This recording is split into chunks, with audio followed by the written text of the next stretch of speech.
एक तू सच्चा, तेरा नाम सच्चा, अनंत।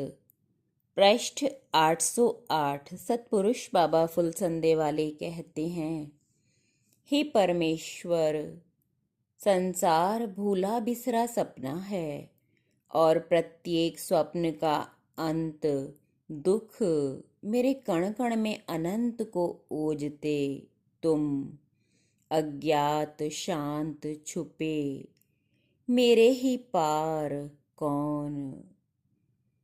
सतपुरुष कहते हैं, हे परमेश्वर, तुम्हारी दिव्य सुगंध जो मेरे हृदय में शेष शाही नारायण की भांति लहरों के उद्घोष में स्थित है, उसे मैं पुकार कर जगा दूंगा इन सब के वास्ते।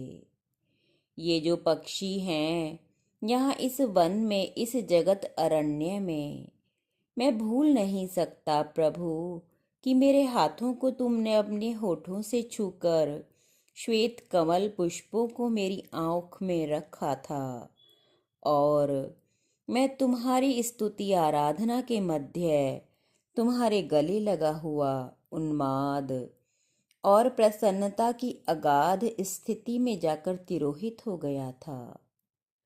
तुम्हारा प्रेम मेरे हृदय में दीवे की तरह बलता था, जिसे देखकर नक्षत्रों के पार से दिव्य आत्माएं पतंगों की तरह मेरे ऊपर झूमती और न्यौछावर होती थी और जगत के शोक और दुखों का मैं उन निर्मल आत्माओं से वर्णन करता था। कई बार तुमने जो लेख लिखे और मेट दिए, उस करुणा में डबडबाई आंखों से मैंने तुम्हें और तुम्हारे जगत को देखा, किंतु मैं कुछ न कह पाया। मन ही मन प्रार्थना करता रहा इन सब के वास्ते।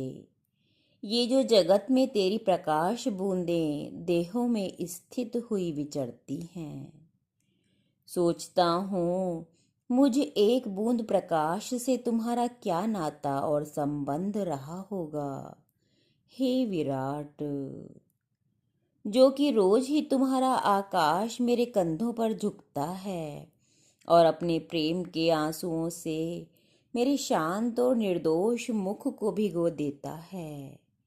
तब जबकि कोहरा भरी सुबह और सांझ की प्रार्थनाओं में मेरे नेत्र मुंदे होते हैं, और तब भी जबकि अशांत के तीव्र बबूलों के बीच निरीह और व्याकुल मेरा आत्मा सिर पटक पटक कर बेचैन भटकता और कराहता है।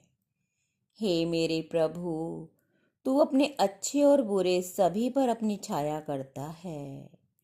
जब मुझ जैसे पर ही तूने अपनी कृपा की, तो भला अपनी दूसरी रूहों पर क्यों ना करेगा। अतः तू अवश्य ही करेगा।